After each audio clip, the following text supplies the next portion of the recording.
नमस्कार, मैं हूं अमनदीप और आप देख रहे हैं सबसे बड़ा अखाड़ा। 2022 का सियासी बुखार राजनीतिक दलों पर साफ देखा जा सकता है। सत्ता की कुर्सी पर काबिज होने के लिए राजनीतिक दल एड़ी चोटी का जोर लगाने में लगे हुए हैं। कोरोना की तीसरी लहर और चुनाव आयोग की सख्त गाइडलाइंस के बीच धीरे धीरे ही सही सियासी दल अपने पत्ते खोलने में जुटे हुए हैं। इसकी सबसे पहले शुरुआत कांग्रेस ने ही की थी। उत्तर प्रदेश में कांग्रेस भले ही 32 साल का वनवास झेल रही हो, बावजूद इसके कांग्रेस ने एक साथ 125 उम्मीदवारों की पहली लिस्ट जारी की और जैसा वादा किया था ठीक वैसा ही किया। 40% टिकट महिला उम्मीदवारों को दिए। कांग्रेस ने चरण के हिसाब से नहीं बल्कि पूर्व से लेकर पश्चिम तक उम्मीदवारों की लिस्ट जारी की है। खैर, ये तो रही ग्रैंड ओल्ड पार्टी की बात। अब बात करते हैं समाजवादी पार्टी की। जैसा माना जा रहा था ठीक वैसा ही हुआ। सपा ने आरएलडी के साथ गठबंधन की और साथ ही सीटों पर उम्मीदवारों के नामों का ऐलान भी कर दिया है। पश्चिमी यूपी की 29 सीटों पर गठबंधन के उम्मीदवारों की घोषणा की है, जिसमें से 19 आरएलडी को तो वहीं 10 सपा के खाते में आई है। कांग्रेस और सपा के बाद बारी थी बीएसपी की। बीएसपी मुखिया मायावती ने 3 सीटों पर उम्मीदवार घोषित कर दिए हैं, लेकिन देश और प्रदेश की सबसे बड़ी सियासी पार्टी बीजेपी ने अभी तक अपने पत्ते नहीं खोले हैं। चुनाव की घोषणा हुए लगभग एक सप्ताह बीतने को है, लेकिन बीजेपी अभी तक बिल्कुल शांत बैठी है। राजधानी दिल्ली में बीजेपी मुख्यालय पर 3 दिन से मंथन चल रहा है। उम्मीदवारों के नामों को लेकर भी चर्चा की जा रही है, लेकिन आलाकमान ने अभी तक किसी का भी नाम फाइनल नहीं किया है। सूत्रों के हवाले से जानकारी निकलकर सामने आ रही है कि अयोध्या से सीएम चुनाव लड़ेंगे तो लखनऊ से दिनेश शर्मा, लेकिन आधिकारिक तौर पर बीजेपी ने अभी तक कोई भी पुष्टि नहीं की है और ना ही इसकी जल्दी पार्टी हाईकमान की ओर से भी देखी जा रही है। ऊपर से बीजेपी के 10 से ज्यादा विधायकों का इस्तीफा और सपा का दामन थामना, इसने कहीं ना कहीं बीजेपी को अपनी रणनीति पर सोचने को मजबूर कर दिया है। इसलिए प्रत्याशियों के नाम फाइनल करने में इन्हें भी काफी ज्यादा देरी हो रही है। ऐसे में बड़ा सवाल अब यही है कि आखिरी दौर में बीजेपी इतनी देर क्यों कर रही है। बीजेपी को आखिर किस चीज का इंतजार है? क्या विधायकों के इस्तीफे ने बीजेपी को सोचने पर मजबूर कर दिया है?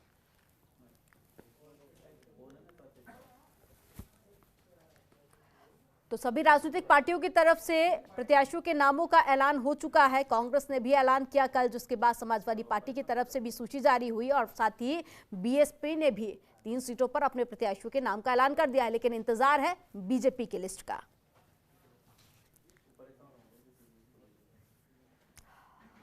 और बीजेपी की सूची ना आना ये कई सारे सवाल खड़ा करता है। वो सवाल एक एक कर आपको बताते हैं। कब जारी होगी बीजेपी की लिस्ट? विधानसभा चुनाव अब बेहद करीब है और नामों में देरी। क्या है बीजेपी की मजबूरी? आखिर क्या बीजेपी की मजबूरी है जिसके चलते अभी तक नामों का ऐलान नहीं किया गया? प्रत्याशियों पर पशुपेश इस्तीफों को कैसे करेगी फेस? एक के बाद एक कई सारे नेता अभी तक इस्तीफा दे चुके हैं। चाणक्य ने संभाली कमान। क्या कल होगा प्रत्याशियों का ऐलान? योगी मोदी की जोड़ी, क्या बीजेपी तैयार कर रही कोई बड़ी रणनीति?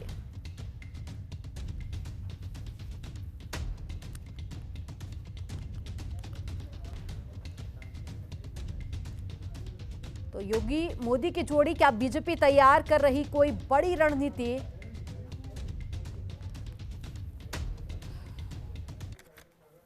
और आज इसी मुद्दे पर चर्चा करेंगे। कुछ खास मेहमान हमारे साथ में जुड़े हुए हैं। सबसे पहले परिचय, उसके बाद में चर्चा की शुरुआत करेंगे। अश्विनी शाही हमारे साथ में जुड़ गए हैं, जो कि नेता हैं बीजेपी से। रफत फातिमा कांग्रेस से प्रवक्ता, और साथ ही रोहित अग्रवाल जुड़े हुए हैं, आरएलडी से प्रवक्ता है। शौकत अली जुड़े हुए हैं, सपा से नेता है। और साथ ही रवि पाराशर जी जुड़े हुए हैं, जो कि वरिष्ठ पत्रकार है। आप सभी मेहमानों का बहुत स्वागत है। शुरुआत करूंगी मैं अश्विनी शाही जी आपके साथ में। आखिर किस चीज का इंतजार कर रही है बीजेपी? तमाम राजनीतिक पार्टियों की तरफ से प्रत्याशियों को नामों का ऐलान हो चुका है। बीजेपी को किसका इंतजार है? कुछ नेताओं के आने का, या फिर कुछ और भी ऐसे हैं जिनके जाने का इंतजार कर रहे हैं आप, उसके बाद ही सूची फाइनल होगी? अमनदीप जी, हम लोग इंतजार कर रहे हैं सूर्य के मकर राशि में जाने के, जो कि इस एक महीना जो कोई शुभ काम हम लोग नहीं करते हैं उसका अब वो हो चुका है। कल सूर्य मकर राशि में प्रवेश करेंगे और हम लोग का उदय होगा। हम लोग इसका इंतजार कर रहे हैं। जो MY फैक्टर पर चलने वाले हैं, तुष्टीकरण की राजनीति करने वाले हैं, उनके लिए छद्म हिंदू हैं, उनके लिए तो कभी भी कुछ भी ऐलान हो सकता है, जो लोगों ने किया है। अब मैं आता हूं आपके दूसरे सवाल के उसमें, कि हम लोग इस समय भारतीय जनता पार्टी अपने, देखिए आपका जाने का और आने का तो सिलसिला चलता रहेगा अमनदीप जी। ये चुनाव में जितने फेज में होगा, अभी बहुत से लोग हमारे साथ जुड़ने की कोशिश करेंगे, बहुत से लोग हो सकता है और जाएं, तो ऐसा ये हर चुनाव में होता है। लोकतंत्र में ये चीजें चलती हैं।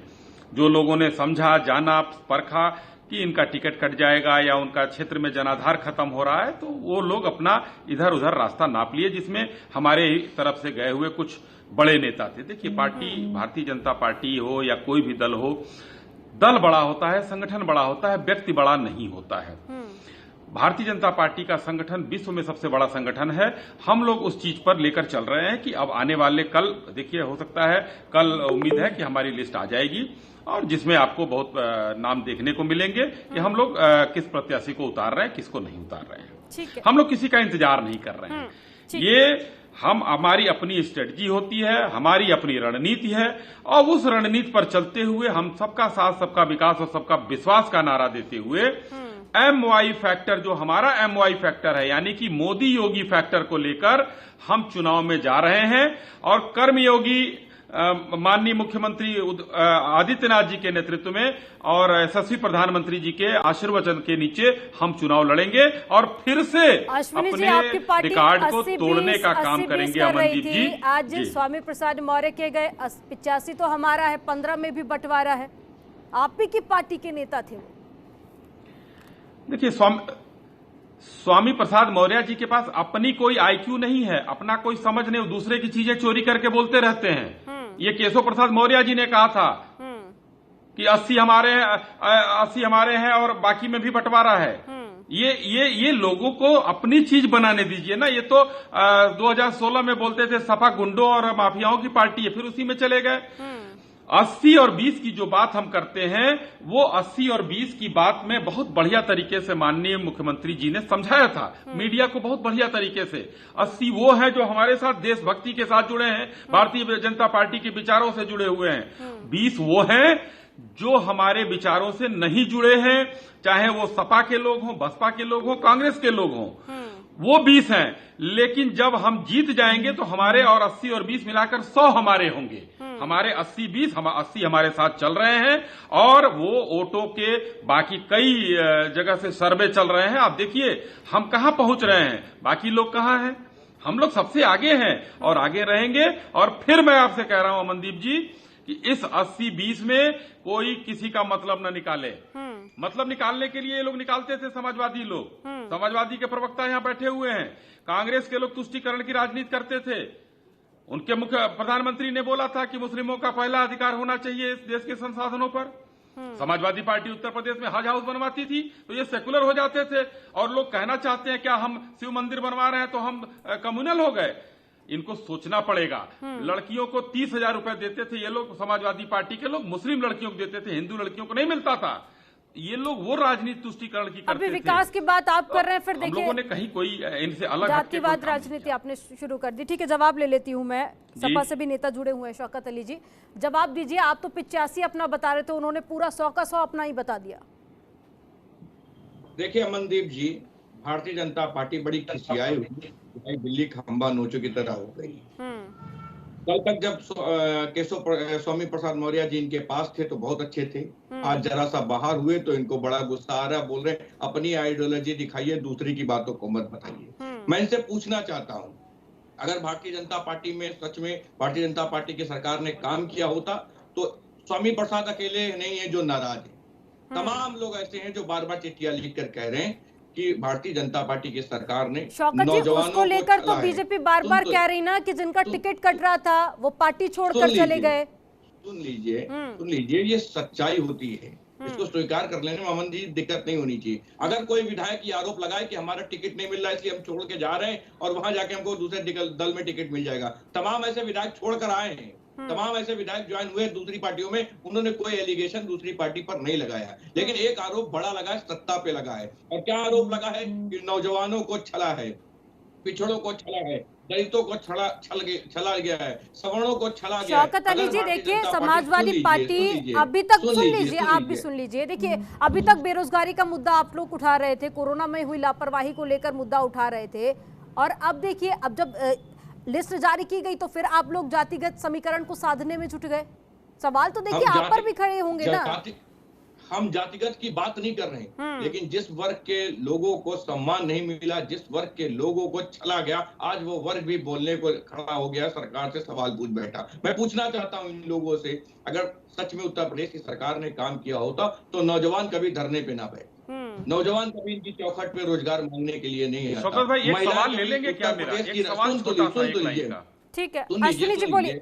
सुन लीजिए, उत्तर प्रदेश की राजधानी में महिलाएं कभी आत्मदाह करने नहीं आती जब उनको उनके जिले में न्याय मिल जाता। उत्तर प्रदेश की राजधानी में कोई भी नौजवान युवा प्रदर्शन करने नहीं आता जब उसको रोजगार मिल जाता। देखिए, उत्तर प्रदेश की भारतीय जनता पार्टी जो है बातों की पार्टी है। उत्तर प्रदेश के नौजवानों ने उन पे विश्वास किया था, लेकिन इन्होंने उनको सिर्फ बकवास दिया है। अब उत्तर प्रदेश का नौजवान बकवास सुनने वाला नहीं है, उत्तर प्रदेश का नौजवान परिवर्तन की ओर जा रहा है।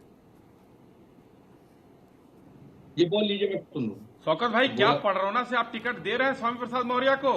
स्वामी प्रसाद मौर्य जी जान के हार चुके थे और पडरौना से नहीं लड़ेंगे। मैं आज कहता हूं उनको पडरौना से टिकट आप लोग भी नहीं देंगे, इसलिए मैं कह रहा हूं वो हार रहे थे, हम उनका टिकट काटने वाले थे, इसलिए वो हट गए वहां। ये मेरा आपकी पार्टी अगर टिकट नहीं देगी तो आप मतलब आप दूसरी पार्टी को भी कह रहे हैं वो भी टिकट ना दे। वो ये चाहते हैं, वो वहां से नहीं देंगे, आप वहां से वो लड़ेंगे ही नहीं। वहां की जनता में इतना विद्रोह है उनके लिए कि वो वहां से नहीं लड़ेंगे। में तमाम ऐसी सीटें मतलब अभी तक आपकी पार्टी में थे, अभी तक आपकी पार्टी में थे तो सब कुछ ठीक था, कैबिनेट मंत्री बनाया आपकी पार्टी ने। अब जब दूसरी पार्टी में चले गए तो आप तो बुराइयां निकाल कर सामने रख दिया आपने। तो उनको टिकट, मैं कह रहा हूं जनता से पूछवाइए, वहां के लोगों से, पडरौना सीट के लोगों से, क्या वहां की जनता क्या कह रही है। आप लोगों को तो के पास तो 14 अगर इतना ही डेटा आपने कलेक्ट कर रखा है, इतनी ही जांच आपने कर रखी है, तो पार्टी से निष्कासित कर दिया होता है ना। किस बात का इंतजार कर रहे थे फिर आप लोग? 5 साल तक कल अब आप ही लोग कह रहे थे कि सवाल है पार्टी से निष्कासित करना। ठीक है, हम उनकी सीट बदलते, हम उनकी सीट बदल देते, वहां से नहीं। देखिए, वो तो वैसे ऊंचाहार से लड़े, डलमऊ से लड़े, उसके बाद जाके वहां से पडरौना से लड़े, तो चारों तरफ तो घुमंतु प्राणी की तरह लड़ रहे थे। हम उनकी सीट बदल देते, निकालने की कोई बात नहीं थी। ठीक है जी। रोहित अग्रवाल जी, आपके पास में आऊंगे कि 19 सीटें आपको, आपकी पार्टी को मिल चुकी हैं, क्या कुछ तैयारियां और साथ ही आगे और कितनी सीटों का आपको इंतजार है, कितनी उम्मीदें हैं और उनमें से कितनी सीटें होंगी जो आप लोग जीतेंगे? क्या तैयारी है पार्टी की तरफ से? देखिए, राष्ट्रीय लोकदल समाजवादी पार्टी 403 सीटों पे चुनाव लड़ रही है। हमारा गठबंधन 403 सीटों पे भारतीय जनता पार्टी को हराने का काम करेगा। आप देख रहे हैं किस तरीके से भारतीय जनता पार्टी के अंदर भगदड़ मची हुई है। भारतीय जनता पार्टी से अब मोह भंग हो चुका है, जनता का भी, इनके नेताओं का भी, इनके मंत्रियों का भी। देखिए, कोई भी ऐसी पार्टी नहीं होती है जिसके मंत्रियों को टिकट ना मिले, और अगर भारतीय जनता पार्टी के मंत्री वहां से छोड़ के आ रहे हैं, इसका मतलब बिल्कुल साफ है कि उनका दम घुट रहा था इस पार्टी के अंदर। वो जिस तरीके से शोषित, वंचित और पिछड़े समाज की अवहेलना कर रही थी भारतीय जनता पार्टी, निरंतर उनको दबाने का काम कर रही थी। अब भारतीय जनता पार्टी से उनके नेताओं का भी मोह भंग हो चुका है। अब ये बात कर रहे हैं कि साहब हम पडरौना से सीट ना देते, हम इससे देते, उससे ना देते, मतलब ये सब बातें अगर आपको करनी थी तो पहले कर लेनी चाहिए थी आपको स्वामी प्रसाद मौर्य जी से, तब तो वो आपके थे ना। अब जब उन्होंने आपके चेहरा उजागर कर दिया है, तब आपको समझ में आ रहा है कि यहां से टिकट देनी थी और यहां से नहीं देनी थी। देखिए, वही चीज है ना कि आप क्या जनता को बेवकूफ समझ रहे थे? 5 साल तक अगर स्वामी प्रसाद मौर्य इतने ही बुरे थे तो आपने उनको निष्कासित क्यों नहीं किया? क्यों मंत्री बना के रखे हुए थे? अब जब वही चीज है ना, अंगूर नहीं मिल रहे हैं तो खट्टे बता रहे हैं। ये भारतीय जनता पार्टी का चेहरा उजागर हो चुका है। इनसे आप विकास की बात करेंगे तो ये विकास की बात नहीं कर पाएंगे। ये बात करना शुरू कर देंगे तुरंत जो है तुष्टिकरण की। अभी जैसे इन्होंने क्या शुरुआत की, साहब हम तो सूर्य का मुहूर्त ढूंढ रहे हैं। अरे राजनीति में कोई मुहूर्त होता है क्या? मरने और जीने का कोई मुहूर्त होता है क्या?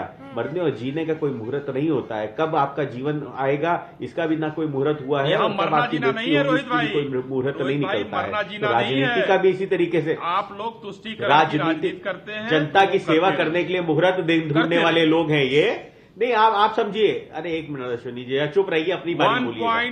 जनता की सेवा करने के लिए जो लोग मुहूर्त देखते हो, आप बिल्कुल क्लियर समझ लीजिए, बिल्कुल क्लियर समझ लीजिए। अरे हमारे वोट की चिंता ना करो, अपने वोट की चिंता करो। खदेड़ा हो बे, और खदेड़ा शुरू हो गया है। भारतीय जनता पार्टी के अंदर टिकटार्थी नहीं मिल रहे हैं, इसलिए इनकी लिस्ट जारी होने में दर्द हो रहा है। और फिर से योगी वो विधायक इस्तीफा दे के चला जाए। अरे बोल नहीं पाओगे अपने बारे में, अपनी बारी में बोलना। इतनी मिर्ची लग रही है अपनी बारी में बोलना, अपनी बारी में सब जवाब देना। अभी हम बोल रहे हो तो सुन लो। देखो 5 साल जनता को मन की बात सुनाए हो ना, अब विपक्ष के मन की बात सुन लो, क्योंकि अब हम सरकार बनाने जा रहे हैं और हम मन की बात नहीं सुनाएंगे, हम जनता की सेवा करने का काम कर रहे हैं। ठीक है। अश्विनी जी फातिमा जी को सुन लेते हैं। फातिमा जी आप बताइए कि बीएसपी के नेता सपा में शामिल हो रहे हैं वाया बीजेपी, लेकिन कांग्रेस तो इस रेस में कहीं नजर ही नहीं आ रही है। आपको नहीं लगता कि कांग्रेस कहीं ना कहीं पिछड़ती सी नजर आ रही है? आज आपको भी सम्मान मिल रहा होगा।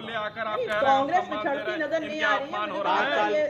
अश्विनी जी, रोहित जी, आप दोनों को बोलने का मौका दिया मैंने। अब प्लीज फातिमा जी को सुन लीजिए, प्लीज। 5 साल जनता को सम्मान ना देने वाले अब अपना सम्मान ढूंढ रहे हैं। हाँ ठीक है, फातिमा जी बोलिए।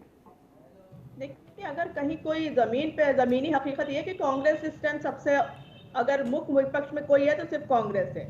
और जिस तरीके से कांग्रेस ने आधी आबादी को सम्मान दिया है, वो एक बहुत बड़ा मैसेज है। आज जिस तरीके से योगी सरकार में महिलाओं का अपमान हुआ है, चाहे वो हाथरस की घटना हो, चाहे वो शाहजहांपुर की घटना हो, चाहे उन्नाव की घटना, जहां मुख्यमंत्री के नाक के नीचे महिलाओं का अपमान हो रहा था और इनकी महिला मंत्री शामिल थी, लेकिन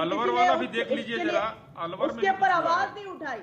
लेकिन यूपी पे ये बात करने के बजाय आप भी वहाँ विपक्ष में बैठे जाइए, आप भी जो है वहाँ पे धरना दीजिए। अलवर में कुछ हुआ है, हमने रोका नहीं है। प्रियंका जी कब जाएंगी वहाँ, राहुल जी कब जाएंगे, जरा आप जाइए, बिल्कुल जाइए। फातिमा जी बताइए, बनाने से कुछ नहीं होगा, यहाँ बैठ के बातें बनाने से कुछ नहीं होगा। आप भी विपक्ष में वहाँ पे बैठिए, धरना दीजिए। प्रियंका जी कब जाएंगी वहाँ, राहुल जी कब जाएंगे? आपको रोका नहीं है, आपके हाथ उत्तर प्रदेश की चिंता नहीं कर पाते, राजस्थान की चिंता होने लगती है इनको। सिर्फ मुंह चलाने से काम नहीं चलेगा, थोड़ा काम करके दिखाइए। एकदम होने लगी, कांग्रेस की सरकार जहाँ रहेगी वहाँ की चिंता होगी, क्यों नहीं होगी? जनता खदेड़ेगी।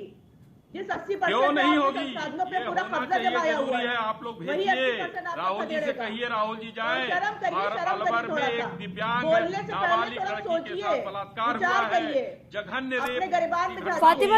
फातिमा जी, उत्तर प्रदेश में महिलाओं की सुरक्षा आप लोगों को नजर आती है, अच्छी बात है। ये एक संवेदनशील मुद्दा है, इसको लेकर बात होनी भी चाहिए और सुरक्षा मुहैया भी करवानी चाहिए। लेकिन जब बाकी सारे स्टेट की बात होती है तो फिर क्यों कांग्रेस चुप्पी साध लेती है? आज देखिए, चुप्पी नहीं साधी। हमारे क्या ये नहीं होता है कि रेपिस्ट को हार पहनाया जाए, मुकुट पहनाया जाए? हमारे क्या पूरी कार्रवाई होती है। जिस तरीके से योगी राजस्थान में एक नाबालिग के साथ में रेप हुआ है कि अपराधी। अब आप बताइए कि आपकी पार्टी के हाईकमान के नेता कब जाएंगे राजस्थान, कब पहुंचेंगे अलवर? नहीं साधी जाती है मैडम, मेरा सवाल सुन लीजिए। कार्रवाई करी जाती है, हमारी क्या कार्रवाई करी जाती है? बाकी सब जगह पर कार्रवाई की जाती है, जाया सिर्फ उत्तर प्रदेश ही जाता है। जिनके मुख्यमंत्री और गृह मंत्री के साथ अपराधी खड़ा हो, वो क्या बात करेंगे कई और स्टेट की? आप वहां भी जाइए, आप भी हमारी तरह विक्टिम की मदद करिए, हमने रोका नहीं है। अगर स्टेट में हमारे साथ, अरे भाई अब आप बुरा मान गई।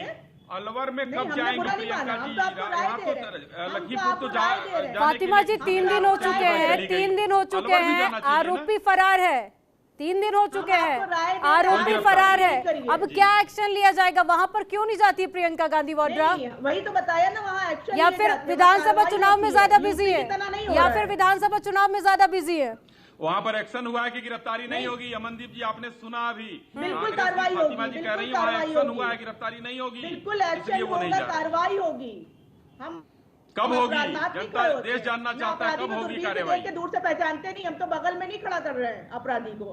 टेनी क्यों नहीं बर्खास्त हुए, इस पे क्या सवाल जवाब? मैडम अगर इतनी ही देरी उत्तर प्रदेश या बाकी सारे राज्यों में होती तो आपकी पार्टी के नेता वहां पहुंच चुके होते और जिद करते कि हमको पीड़ितों के परिवार से मुलाकात करनी है, और जब मुलाकात नहीं की जाती हमने पहले ही कहा ना, हम अपराधी के साथ खड़े नहीं होते, हम कार्रवाई करते हैं। अगर विपक्ष में वहां भाजपा है, क्यों नहीं वहां पे वो कर रही है? हमने रोका नहीं है। ठीक है, मतलब आप लोग क्या कहना, कार्रवाई क्या करेंगी सरकार आपकी, क्या किया है ये जरा सा देश जानना चाहता है, बता दीजिए। 3 दिन गुजर चुके मैडम, अभी तक क्या एक्शन लिया गया है? हाथरस में क्या करा गया था पहले, उस पे मैडम वो छोड़िए ना, उसको लेकर तो आप आरोप लगाती है ना, उसको लेकर तो आप आरोप लगा ही रही है कि महिलाओं को सुरक्षा नहीं दी गई है। फातिमा जी, उसको लेकर तो आप आरोप लगाती है ना कि उत्तर प्रदेश में महिलाएं सुरक्षित नहीं है। राजस्थान में तो सुरक्षित है, राजस्थान में तो महिलाएं सुरक्षित है ना, वहां पर क्या एक्शन लिया गया? 3 दिन गुजर चुके हैं। नहीं, अब लगातार वहां पे एक्शन लिया जा रहा है। हमारे क्या, और इसीलिए आरोपी अभी तक गिरफ्त में नहीं आया, यही एक्शन था। एक्शन मैडम, महिलाओं पर राजनीति छोड़ दीजिए प्लीज। ठीक है, राजनीति नहीं, ठीक है पराशर जी, आपके पास में आऊंगी। मौजूदा उत्तर प्रदेश की राजनीति का हालात अगर हम देखें तो किस तरह से आप उसको व्यक्त करेंगे? मंडल बनाम मंदिर की राजनीति या फिर स्वर्ण बनाम पिछड़ा, क्या कुछ समीकरण बनता हुआ देखा जा रहा है? देखिए, अभी मोटे तौर पर अगर किसी बहुत स्पष्ट समीकरण की बात करना भी चाहें तो अभी हमें नहीं करना चाहिए। जैसा कि आपने कार्यक्रम की शुरुआत में जो इस डिबेट का जो केंद्र बिंदु बताया कि भारतीय जनता पार्टी ने अभी तक अपने उम्मीदवारों की सूची भी, पहली सूची भी जारी नहीं की है।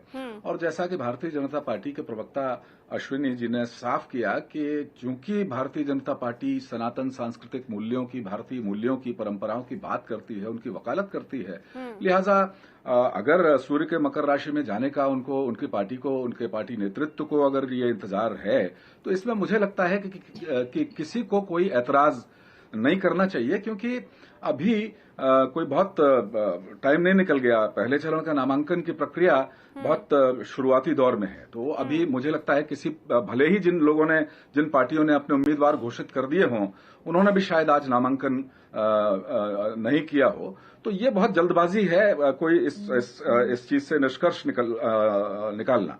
लेकिन भारतीय जनता पार्टी की चुनावी जो लिस्ट है उम्मीदवारों की, वो आने के बाद फिर हम कोई एक इस तरह का कोई सूक्ष्म या स्थूल एक विश्लेषण कर पाएंगे पूरी तरह से। लेकिन एक चीज जो जरूर है कि भारतीय जनता पार्टी भले ही ये कहे कि उसे कोई झटका नहीं लगा, 12, 13, 14 लोग, कद्दावर लोग जो है, जीते हुए लोग उनके टिकट पर, और वो अगर एन चुनाव से पहले बाहर चले जाते हैं तो उनको कोई झटका नहीं लगा, कोई बड़ी बात नहीं है। तो ठीक है, बड़ी बात नहीं हो, लेकिन बात तो है, बात तो जरूर है। और कहीं ना कहीं पार्टी आला कमान जो दिल्ली में, जो केंद्रीय नेतृत्व ने बैठ के टिकट के उम्मीदवारों पर चर्चा की है, तो मुझे लगता है कि कहीं ना कहीं इस बात की चर्चा जरूर हुई होगी। और ये कोई भी पार्टी, किसी भी पार्टी के साथ अगर ऐसा होता है तो उसको चिंता तो करनी चाहिए। एक चीज और भी है कि कोई भी पार्टी चाहे विकास के कितने भी राग अलापे और जमीन पे अगर विकास दिखाई भी दे तो भी एंटी इनकम्बेंसी, 5 साल तक आप सत्ता में रहते हो, ऐसा नहीं हो सकता है कि आप सारे के सारे जो प्रदेश के लोग हैं, आपके वोटर हैं, उनको आप संतुष्ट कर पाए होंगे। लेकिन बीजेपी क्योंकि काडर बेस्ड पार्टी है, इसलिए वहां पर जो असंतोष की जो ज्वाला मैं कहूं वो उतनी ज्यादा नहीं फूटती है। जो लोग गए हैं उनका जो भी राजनीतिक अतीत है हम सब जानते हैं। एक चीज और मुझे लगता है इस घटनाक्रम पे हमको समाजवादी पार्टी की तरफ जरा ध्यान देना चाहिए। उनका गठबंधन है, आपने बताया कि 19 सीटें रालोद को मिली हैं, अभी पहली जो लिस्ट जारी है, और भी उनकी छोटे छोटे गठबंधन के घटक हैं। तो एक तो ये होता है कि 5 साल जो गठबंधन की राजनीति एकदम चुनावी समय पे होती है, ऐसे समय में पश्चिमी उत्तर प्रदेश में समाजवादी पार्टी के जो जमीनी कार्यकर्ता काम कर रहे थे, भले ही ठीक है पार्टी को जीतना चाहिए, उद्देश्य वही है, लेकिन उनकी अपेक्षाओं पर बहुत पानी पड़ता है। और ऐसे में अगर भारतीय जनता पार्टी से 15-16 लोग वहां जाते हैं और उनको भी अगर टिकट मिलती है, तो मुझे लगता है कि कहीं ना कहीं समाजवादी पार्टी का जो कार्यकर्ता है वो जरूर निराश होगा और उसका कुछ ना कुछ खमियाजा, अगर फायदा उन्हें मिलेगा तो खमियाजा भी भुगतना पड़ेगा। वाकई में पराशर जी, क्योंकि बीजेपी को कैडर बेस्ड पार्टी कहा जाता है और ऐसी पार्टी से अगर इस तरह से लगातार बैक टू बैक कई सारे इस्तीफे सामने आते तो कई सारे सवाल भी यहाँ पर खड़े जरूर होते हैं। इस चर्चा को आगे बढ़ाएंगे, लेकिन उससे पहले यहाँ पर रुकेंगे एक छोटे से ब्रेक के लिए, फौरन लौटेंगे। ब्रेक के बाद एक बार फिर से आपका स्वागत है। तो जैसे जैसे विधानसभा चुनाव उत्तर प्रदेश में बेहद करीब आते जा रहे हैं, वैसे वैसे राजनीति भी अपने चरम पर पहुंच चुकी है। तमाम राजनीतिक दलों की तरफ से सूचियां भी जारी हो चुकी है, पहली लिस्ट भी जारी हो चुकी है, कई सारे प्रत्याशियों के नामों का भी ऐलान हो चुका है। लेकिन इंतजार है अब देश की सबसे बड़ी पार्टी बीजेपी जब अपने प्रत्याशियों के नामों का ऐलान करेगी। आज इसी मुद्दे पर चर्चा कर रहे हैं, खास मेहमान भी हमारे साथ में जुड़े हुए हैं। अश्विनी जी, आप ही का रुख करूंगे। कांग्रेस ने महिलाओं को तवज्जो दी है और वहीं अगर समाजवादी पार्टी की बात कर ले तो पिछड़ों को साधने की कोशिश है। अगर बीजेपी की तरफ से जब सूची जारी की जाएगी तो क्या बीजेपी की तरफ से भी किसी विशेष वर्ग को तवज्जो, प्राथमिकता दी जाएगी? नहीं, देखिए, ये भारतीय जनता पार्टी की तरफ से सबका साथ, सबका विकास और सबका विश्वास की बात की जाती है और वही की जाएगी। अभी महिलाओं की बात करते हैं, की बात करने वाले सबके साथ की बात कर रहे हैं। बड़ा बड़ी हंसी आती है जब 80-20 की बात करने वाले और यहाँ पे सबका साथ सबके विकास की बात करते हैं। जातिगत समीकरण नहीं साधा जाएगा, बजट की बात कौन करेगा? जातिगत समीकरण नहीं साधा जाएगा, जातिगत समीकरण के आधार पर टिकट नहीं दी जाएगी। धर्म के नाम पे तो भारतीय जनता पार्टी की दुकान चलती है। जातिगत आधार पर ये लोग वो टिकट बांट रहे हैं। मतलब धर्म के आधार पर बात होनी चाहिए, जाति के आधार पर बात नहीं होनी चाहिए। ये क्या तर्क दे रहे हैं अश्विनी जी आप? जाति के आधार पर बात नहीं होनी चाहिए, धर्म के आधार पर होनी चाहिए। तर्क तो अच्छा दीजिए आप। मैंने तो नहीं कहा ऐसा, मैंने तो ऐसा नहीं कहा, मेरी आवाज ऐसी नहीं, मैंने तो ऐसा नहीं कहा मनदीप जी। मैंने तो मतलब जातिगत समीकरण के आधार पर टिकट का बंटवारा नहीं होगा। अरे ये झूठे लोग हैं सामने। हाँ, ये नहीं, मैंने कहा नहीं ये मैंने कहा सबका साथ, सबका विकास और सबका विश्वास के नारे पर चलने वाले हैं। हम जातिगत की बात नहीं करते हैं, ये लोग करते हैं। ये एक बार फिर से सुन लिया जाए, जातिगत कोई बात के नाम पे टिकट बांटेंगे, ये लोग कर रहे हैं। 80-20 की बात करने वाले लोग हैं। कांग्रेस ने रोहित जी आपको बोलने का मौका दूंगी, प्लीज सुन लीजिए। पहले आपको बोलने का मौका दूंगी, प्लीज सुन लीजिए। सब जगह से उसका फायदा उठाया गया कि ये लाओ और दूसरे को टिकट दिया गया। पूछिए ना, 80-20 की बात करने वाले लोग आपकी पार्टी के नेता छोड़ के जाएंगे, आपकी पार्टी के नेता छोड़ के जाएंगे तो सामने वाली पार्टी तो स्वागत करेगी ही ना।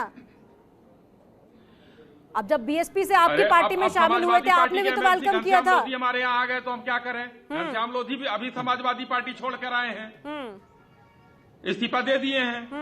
वो अगर चले आएंगे, देखिए ये मैंने पहले कहा, ये बहुत लोग आएंगे और जाएंगे, इसमें ऐसी आपने मेरे सवाल का जवाब नहीं दिया। जातिगत समीकरण के आधार पर टिकट का बंटवारा नहीं होगा क्या? हाँ या नहीं? नहीं, सर्वधर्म संभाव, सबका साथ, सबका विकास, ठीक है, तो वो विश्वास की बात होगी। टिकट के बंटवारे के बाद बात होगी। शौकत अली कुछ कहना चाह रहे हैं, ठीक है शौकत अली जी अपनी बात रखिए।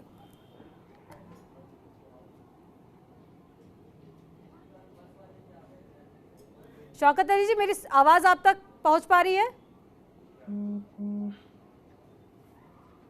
शौकत अली तक आवाज नहीं मिल पा रही है। आरएलडी से प्रवक्ता कुछ कहना चाह रहे थे। रोहित जी आप अपनी बात रखिए। देखिए बड़ा हंसी आती है जब 80-20 की बात करने वाले लोग कहने लग जाते हैं कि सबका साथ सबका विकास। ये किस मुंह से कह रहे हैं सबका साथ सबका विकास? ये तो खुल के कह रहे हैं कि 20% लोगों का मुझे वोट नहीं चाहिए और 80-20 का दूसरा फॉर्मूला दे रहे हैं ना। उनके भले की बात करेंगे, मतलब बताइए ना। अरे तो आप बताएंगे ना, 80-20 तो आपने कहा, 80-20 का फॉर्मूला तो आप बताओगे ना कि वो 20% लोग कौन है जिनको आपने छोड़ दिया। तो उसका मतलब आप चाहते हो कि एक अलग देश बना के आप देश को करना चाहते हो। नहीं, आपने कुछ नहीं बताया है, सबको पता है 80-20 का मतलब आपके पास क्या है। हर आदमी जानता है आप धर्म के नाम पे राजनीति करना चाहते हो, मुद्दों की राजनीति आप नहीं करते हो, विकास के नाम पे आपको राजनीति नहीं कर दी है। आपको धर्म के आधार पर राजनीति, आपको मुद्दों की राजनीति नहीं कर दी है। आप लोग सेकुलर हैं और हम शिव मंदिर बनवाए तो हम जो है तो हजाऊ नहीं बनना चाहिए। 30,000 हजाऊ नहीं बनना चाहिए। कौन सा शिव मंदिर बनवाया बताइए? कौन सा शिव मंदिर बनवाया आपने? हम लोग अगर कौन सा शिव मंदिर बनवाया? जरा शर्म करिए कुछ झूठ बोलने से पहले बताइए। हमसे ज्यादा मंदिर बनवाए हैं आपने। अश्विनी जी, राम मंदिर का फैसला सुप्रीम कोर्ट का फैसला था, इसको बार बार बीजेपी क्यों अपना क्रेडिट? बीजेपी किस बात का क्रेडिट ले रही है? अरे सुप्रीम कोर्ट का फैसला था।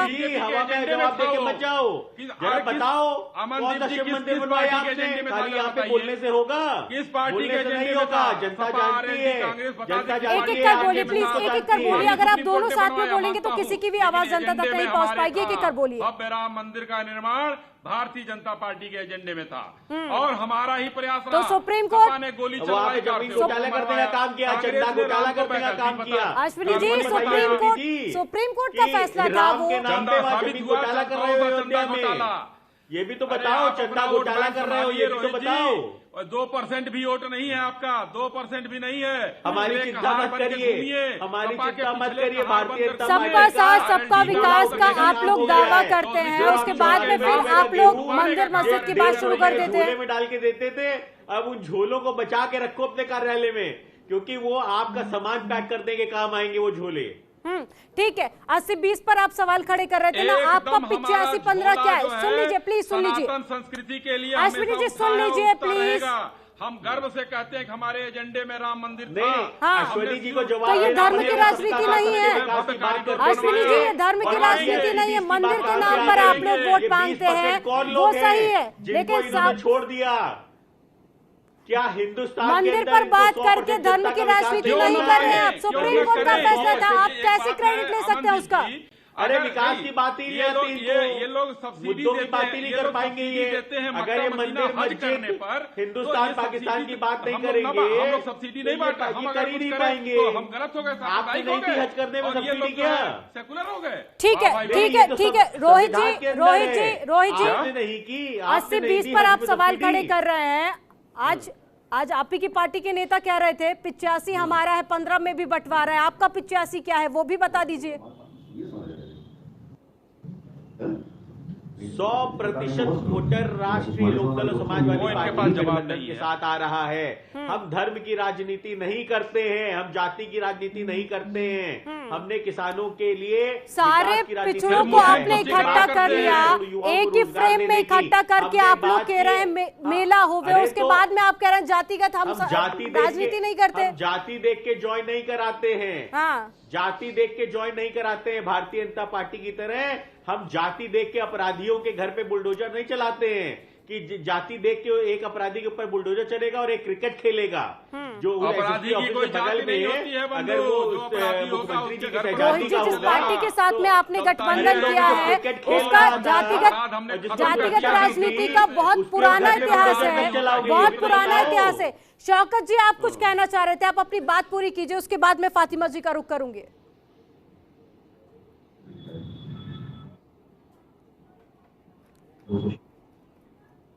शौकत जी, मेरी आवाज आप तक पहुंच पा रही है?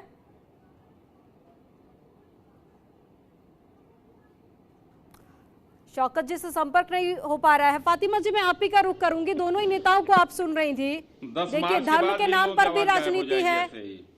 आपकी तरफ से महिलाओं को लेकर टिकट की बात कही गई है, बहुत अच्छी बात है कि महिलाओं की भी दावेदारी बढ़नी चाहिए, लेकिन क्या लगता है कि सिर्फ महिलाओं का ही एक मुद्दा उत्तर प्रदेश में है? बाकी भी तो समस्याएं हैं, बाकी भी तमाम वर्ग ऐसे हैं जो परेशान हैं, क्या उनको नहीं साधा जाएगा? डिबेट को डिरेल करने के लिए इस तरीके से चीखते चिल्लाते हैं और मुद्दे को भटकाते हैं। जिन्होंने जनता के विकास के वादे करे थे वो जुमले साबित हो रहे हैं। आज 2022 में वही जनता इनको खदेड़ेगी। और जहां तक आप बात कर रही है महिलाओं की, तो हमने महिलाओं के साथ साथ और भी वर्गों को ध्यान में रखा है। सिर्फ हमने महिलाओं को नहीं, महिलाओं को तो सशक्त करने की प्रियंका जी की एक अनूठी पहल है और ये जरूरी भी है, क्योंकि आधी आबादी को साइलेंट वोटर समझने वाले उनको ये पता होना चाहिए महिलाएं सशक्त भी हैं और अपनी न्याय मांगने, अपने हक पाने के लिए पूरी तरह सक्षम होना चाहिए। तो ये उनकी एक पहल है जो एक संदेश भी महिलाओं में पहुंच गया है। और महिलाएं जिस तरीके से आज उनके अंदर एक जोश बढ़ा है और जज्बे के साथ वो आगे बढ़ रही, तो ये एक अच्छा पहल है। हमें लगता है सभी को इसका वेलकम करना चाहिए, क्योंकि जिस तरीके से महिलाओं का अपमान हुआ है यूपी में, ये उन्होंने एक तरीके से प्रियंका जी ने जो पहल करी है, इन्होंने देखा है कि यूपी में क्या हालात है, तो उन्हीं लोग को जिस इनिशिएटिव लेके उन्हीं लोग को टिकट भी दिया है।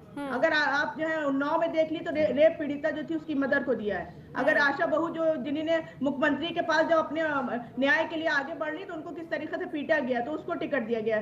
तो ये एक अनूठी पहल है प्रियंका जी की, हमें यकीन है पूरी तरीके से महिलाओं में के लिए ये बहुत बड़ा संदेश भी है। लेकिन जिन लोगों ने विकास के दावे करे थे उनके पास अपना रिपोर्ट कार्ड आज नहीं दिख रहा है। जो 2022 में वही जनता जो उसको कुछ नहीं नजर आया। फातिमा जी, आप लोगों ने टिकट तो दे दिया, लेकिन अगर कल को वो विधायक बन जाती हैं, इलेक्शन जीत जाती है, तो क्या आपको लगता है कि वो महिलाएं अच्छा नेतृत्व कर पाएंगी? ये सवाल मैं आपसे इसलिए कर रही हूँ क्योंकि कल उन्नाव रेप पीड़िता की मां से जब एक पत्रकार ने बात करनी चाही तो उनकी बेटी ने ये कहकर मना कर दिया कि हमारी मां बात करने में सक्षम नहीं है, वो पढ़ी लिखी नहीं है। तो क्या लगता है आपको? देखिए, एक कैंडिडेट से, एक विधायक से जनता की काफी ज्यादा उम्मीदें होती है और जनता यही एक्सपेक्ट करती है कि अगर नेता पढ़ा लिखा है, एजुकेटेड है, तो वो डेवलपमेंट काफी अच्छा करेगा। बिल्कुल, हम आपकी बात मानते हैं, लेकिन ये पहल है और शुरुआत है, इसको हमें लगता है पॉजिटिव रूप से देखना चाहिए कि उसको मौका देना चाहिए। और जब लेकिन फातिमा जी, उतना जागरूक भी तो करना पड़ेगा ना महिलाओं को। नहीं, बिल्कुल बिल्कुल जागरूक भी हो गई होंगी। जो लोग अपने न्याय की लड़ाई लड़ती है वो जागरूक भी हो जाती है, हमसे ज्यादा समझदार हो जाती है। जो सड़कों भटकती हैं, जब वो थाने में जाती है उनकी FIR नहीं लिखी जाती है, जब वो वकील के पास जाती है तो किस तरीके से उनको प्रताड़ित किया जा रहा है। आज ये हालात है देश के, तो वो हमसे ज्यादा परिपक्व हो जाती है। हमें ये लगता है जो जितना परेशान हो गए जो है सड़कों पे निकल के इधर उधर दौड़ता अपने न्याय के लिए, वो हमें लगता है बहुत समझदार हो जाता है। हाँ, जहाँ तक आप डिग्रीज की बातें कर रही हैं, हो सकता है उनके पास डिग्री ना हो, लेकिन उनके पास हमसे ज्यादा जो है मैच्योरिटी होगी, क्योंकि मैच्योर हो जाती है। मैडम, डिग्री भी तो कहीं ना कहीं मायने रखती है ना। आप कितने नेता ऐसे होंगे जिसका अंगूठा छाप होंगे, तो उनके पास ना कोई डिग्री होती है ना कोई जो है। ऐसे कई सारे नेता हैं, मैं आपको उंगलियों पर गिना सकती हूँ ऐसे नेताओं का। फिर देखिए, उसको लेकर सवाल भी खड़े होते हैं। देखिए, मध्य प्रदेश में एक नेता है, सुन लीजिए, मध्य प्रदेश की एक नेत्री हैं जिनकी पढ़ाई को लेकर हमेशा से ही कांग्रेस सवाल उठाती रही है कि वो पढ़ी लिखी नहीं है, एक पत्र नहीं पढ़ पाई, उनको मिनिस्टर कैसे बना दिया गया। ऐसे बहुत सारे होंगे, बहुत सारे, हम इसको वो नहीं कर रहे हैं, तो इसलिए उनके लिए तो बहुत बड़ा एक ये पहल है। इसको तो हमें लगता है बहुत पॉजिटिवली देखना चाहिए कि एक ऐसी महिला को हम आगे बढ़ने के लिए, सक्षम करने के लिए खड़े हैं। ऐसा नहीं है, पूरी पार्टी उनके साथ खड़ी है और कंधे से कंधा मिला के उनकी इस लड़ाई में हम शामिल भी हैं। ठीक है, जरूरी है कि हम उनको पहल करें। ठीक है, ठीक है। पराशर जी, मैं पहले आपका रुख करूंगी, उसके बाद में सपा से शौकत अली के पास जाऊंगी। पराशर जी, 1990 में कई सारे एक्सपर्ट्स ये दावा कर रहे हैं कि 1990 में जो उत्तर प्रदेश की राजनीति में हुआ था, ठीक वैसे ही इस बार समीकरण बनते हुए दिखाई दे रहा है। लाल कृष्ण आडवाणी ने उस वक्त रथ यात्रा निकाली थी, ठीक वैसे ही हिंदू और मंदिर की राजनीति इस बार की जा रही है। वहीं आपको याद होगा कि उस वक्त के जो प्रधानमंत्री थे उनकी तरफ से पिछड़ों को लेकर कई सारी बड़ी घोषणाएं की गई थी। वैसे ही समाजवादी पार्टी पिछड़ों को साधने की कोशिश कर रही है। तो क्या आप भी ये मानते हैं कि वक्त एक बार फिर से दोहराया जा रहा है?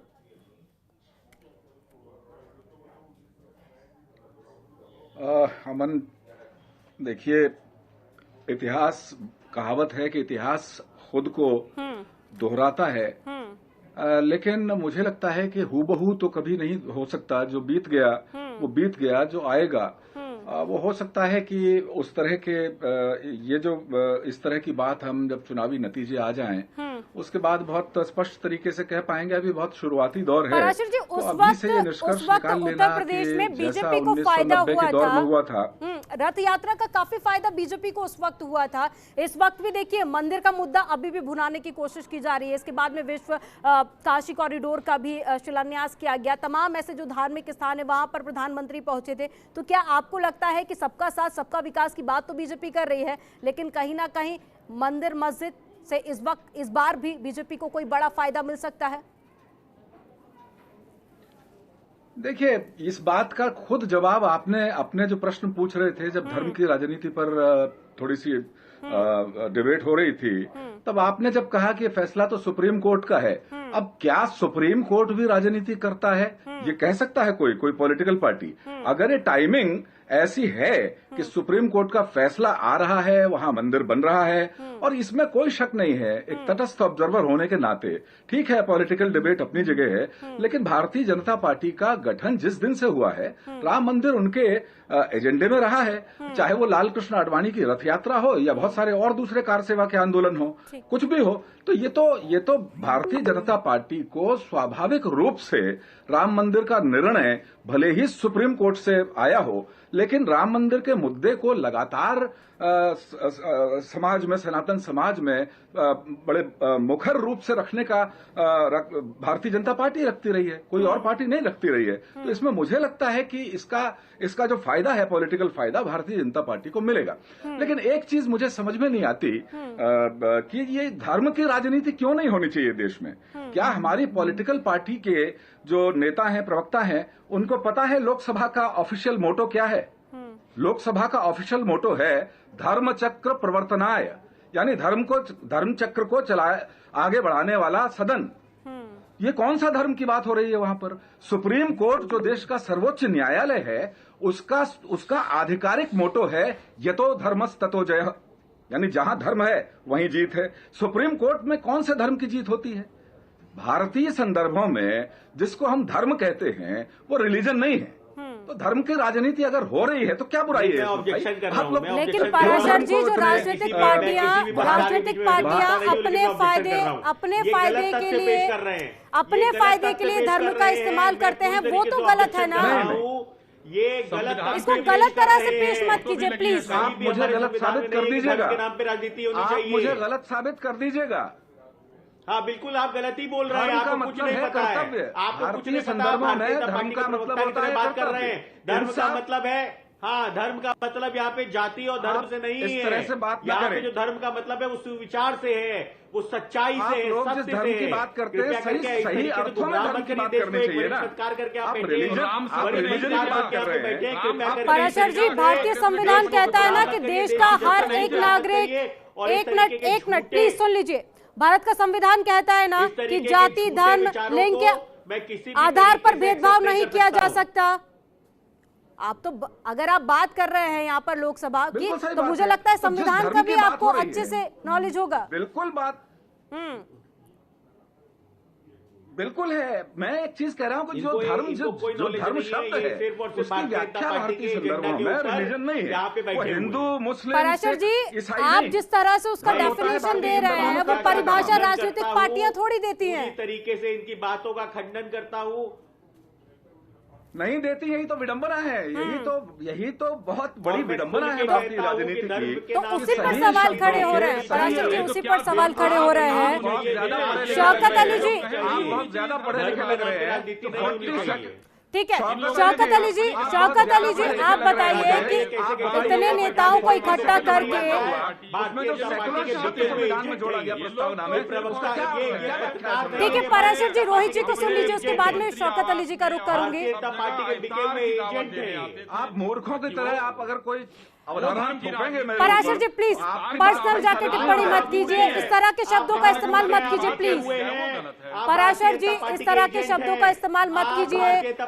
शौकत जी, आप बताइए कि एक ही फ्रेम में तमाम नेताओं को आपने इकट्ठा कर लिया और उसके बाद में आपकी पार्टी, प्लीज सवाल उठा रहे हैं, प्लीज सुन लीजिए, बाकी को भी मौका देंगे। फिर मूर्ख नहीं होंगे तो रवि जी, पत्रकार भी नहीं, रवि जी प्लीज इस तरह की भाषा का इस्तेमाल मत कीजिए। तौहीन है, आपको पत्रकार कह ही नहीं सकते, आप दलाल हैं। उनसे कहिए कि इस तरह का लांछन मुझ पर न लगाएं कि आप पत्रकार नहीं है। आपको पत्रकार भाषा है, अपमानजनक भाषा है, मेरा अपमान कर रहे हैं वो। पत्रकारों की नीचे टिप्पणी मत कीजिए रोहित जी, पराशर जी प्लीज नीचे टिप्पणी, पर्सनल जाके आप लोग टिप्पणी मत कीजिए और प्लीज इस तरह के शब्दों का इस्तेमाल मत कीजिए। आपको यहाँ पर आपको पार्टी का पक्ष रखने के लिए बुलाया गया है, प्लीज इस तरह की टिप्पणी मत कीजिए। एजेंट बन के यहाँ पे आके बैठ जाते हैं, नेता नहीं है, इनको इतनी अकल नहीं है। ये बता रहे हैं कि संविधान कहता है कि धर्म के नाम पे राजनीति करो, supreme court Rohit ji, Parashar ji please इस तरह के शब्दों का इस्तेमाल मत कीजिए, नहीं तो आपकी आवाज डाउन करनी पड़ेगी।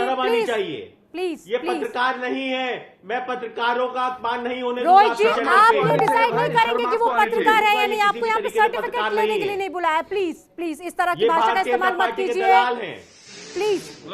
शौकत जी, आप बताइए कि एक ही फ्रेम में तमाम नेताओं को आपने शब्द शोभा देता है इनको, डिग्री भी बांटने दलाल लगे, शब्द में शोभा देता है। अमनजीत दलाल कह रहे हैं मुझे, ये शोभा देता है इनको। पराशर जी, तो रोहित जी प्लीज इस तरह की दलाल क्या है, भारतीय जनता पार्टी के एजेंट काहे बन के आते हो यहाँ पे?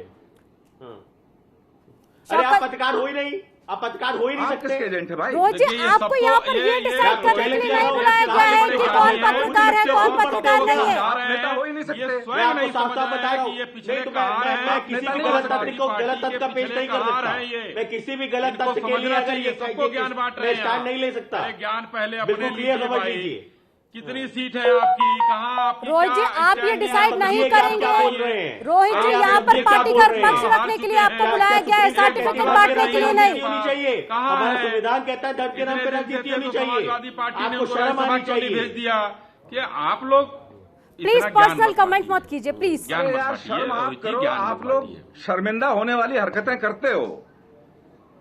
शौकत जी, आप जवाब दीजिए। आपको एक ही कोई फ्रेम- नॉलेज ही नहीं है। धर्म की राजनीति करवाओगे यहाँ पे। भारतीय जनता पार्टी के एजेंट बन के बैठ जाते हैं यहाँ पे। धर्म का अर्थ जानते हैं आप? धर्म का अर्थ क्या है? प्लीज मुद्दे धर्म को का मतलब डाइवर्ट क्या मत है? कीजिए। सेकुलर शब्द का यहाँ पे मतलब क्या आपको है? धर्म जो की 42वें डेफिनेशन के लिए संविधान नहीं संशोधन बुलाया के गया। जरिए- प्लीज प्लीज प्लीज आपकी Please, नॉलेज में देख चुका हूँ। रोहित आपकी जी, knowledge में please. देख चुका हूँ। कृपया करके शांत रहे। प्लीज चर्चा को आगे बढ़ाने दीजिए। यहाँ पर धर्म का डेफिनेशन पूछने के लिए थोड़ी बुलाया आपको। शौकत जी, आप जवाब दीजिए। मेला होवे एक ही फ्रेम में सभी नेताओं को इकट्ठा करके आपकी पार्टी के लिए मेला होवे, आपको नहीं लगता कि बंगाल की तर्ज पर खेला भी हो सकता है? अमनदीप जी हमारे भारतीय जनता पार्टी के मित्र कह रहे थे कि केशव प्रसाद मौर्य स्वामी प्रसाद क्षमा चाहूंगा स्वामी प्रसाद मौर्य के जाने से कोई फर्क नहीं पड़ेगा। इनको शायद जानकारी नहीं कि केशव प्रसाद मौर्य जी लिखकर गिड़गिड़ा रहे थे कि भैया जाने से पहले एक बार मिल तो लिए होते। अपना हम दुखड़ा तो व्यक्त कर देते हैं आपको कि हमारे अंदर कितना दर्द भरा हुआ है, वो भी दर्द में डूबे हुए हैं। दूसरी चीज मैं अमन जी कहना चाहूंगा भी भारतीय जनता पार्टी कह रही थी कि उत्तर प्रदेश में हम लोगों ने काम किया, कई लोगों के टिकट कटने से इसलिए वो लोग डर की वजह से भाग गए। इन्होंने काम नहीं किया, इस बात को मैं स्पष्ट कर दूं। अगर इन्होंने काम किया होता, थोड़े दिन पहले एक जन आशीर्वाद यात्रा निकाल रहे थे, अगर सच में काम किया होता तो उस जन आशीर्वाद यात्रा में विधायक जाते, न कि सांसद जाते। विधायकों को ना भेजकर उत्तर प्रदेश की सरजमी पे सांसदों को भेजने का काम कर रहे थे, बल्कि काम क्या था कि विधायक अपने ग्राउंड पर जाके रिपोर्ट बताएं। अन्यथा विधायकों को दूर रखा गया। विधायक अगर जाता तो सच्चाई पता चल जाती उत्तर प्रदेश की जनता को कि सरकार ने उत्तर प्रदेश में कोई काम ही नहीं किया। अगर सच में किया होता। अश्विनी जी, बात पूरी हो जाने दीजिए, जवाब लूंगी मैं आपसे। प्लीज बात पूरी हो जाने दीजिए, जवाब लूंगी मैं आपसे। सोनी जी, अभी तो मैंने पूरी बात नहीं रखी। अभी एक बात अमन जी आप बार बार छेड़ रही थी 80 और 20 की बात। हाँ। तो ये लोग कहते हैं कि हम 80% अच्छे की बात कर रहे हैं, 20% अपराधी हम उनकी बात नहीं कर रहे हैं। हम पूछना चाहते हैं, अगर आज भी उत्तर प्रदेश में 20% अपराधी उत्तर प्रदेश में मौजूद है, आपकी सरकार है, तो मैं कहूंगा आपका वो दावा भी झूठा हो गया जो आप कहते थे कि उत्तर प्रदेश अपराध मुक्त। अगर अपराध उत्तर प्रदेश में इतने अपराधी 20% अपराधी, आप समझ सकती हैं अमनदीप जी कि उत्तर प्रदेश में अगर 20% अपराधी मौजूद है आज के सरकार में, तो मैं कहूंगा इनका ये दावा पूरी तरह झूठा साबित हो रहा है। उत्तर प्रदेश में नौजवान बेरोजगार घूम रहे थे, नौजवानों ने रोजगार मांगा, उनको लाठियां देने का काम किया। 80-20 का कुछ और ही फॉर्मूला बता रहे थे, 80-20 का कुछ और ही फॉर्मूला बता रहे थे वो तो। अश्विनी जी, बात रखिए, आप जवाब दीजिए अब। जी अमनदीप जी, देखिए शौकत भाई जो कह रहे थे ना, हम लोगों ने संगठित अपराध मुक्त उत्तर प्रदेश बना दिया है। और आपने पहला टिकट किसको दिया? नाहिद हसन को, जो खुद गैंगस्टर है। आपने तो शुरुआत अपनी कर दी कि आपको जो आपकी यूनिवर्सिटी है उससे आपने कर दिया। शौकत जी, मैंने आपको बोलने का मौका दिया था, आप जवाब में सुन लीजिए। आप दोनों साथ बोलेंगे तो कुछ समझ नहीं आएगा। सुन लीजिए, नहीं अमनदीप जी, शौकत जी, पहले सुन लीजिए, आपको बोलने का मौका दिया मैंने। उत्तर प्रदेश की राजधानी में हत्याएं हुई संगठित अपराध नहीं था, आजमगढ़ में जो हत्याएं हुई संगठित अपराध नहीं था, बलिया में जो हत्याएं हुई संगठित अपराध नहीं था, जो जेल के अंदर हत्याएं हुए संगठित अपराध नहीं था। कैसे उत्तर प्रदेश की सरजमी पे लोग झूठ बोल रहे हैं? मैं बता रहा हूँ, सुन लीजिए, पूछना चाहता हूँ, उत्तर प्रदेश में 2015 में एक डेटा आया था, 60,000 महिलाओं पर अब अत्याचार हुए थे, 60,000। और आज एक डेटा आया था कुछ दिन पहले जिसमें 15,000 अत्याचार हुए थे।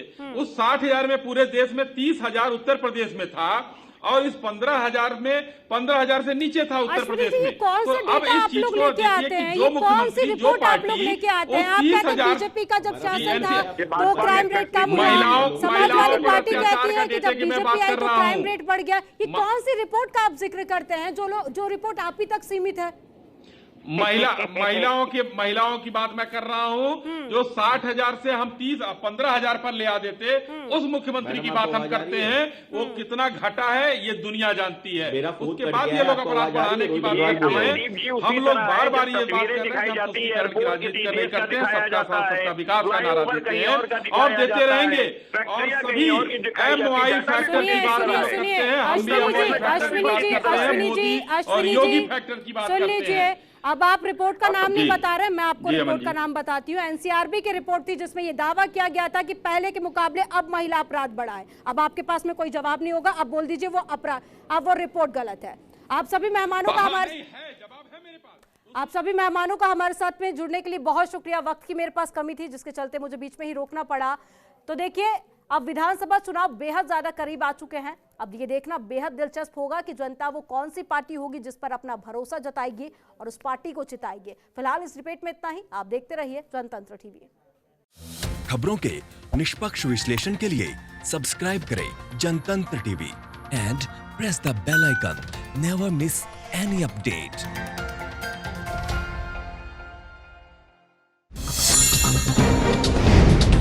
डाउनलोड कीजिए जनतंत्र टीवी ऐप को, जो कि अवेलेबल है गूगल प्ले और ऐप स्टोर पर। अधिक जानकारी के लिए अभी डाउनलोड करें।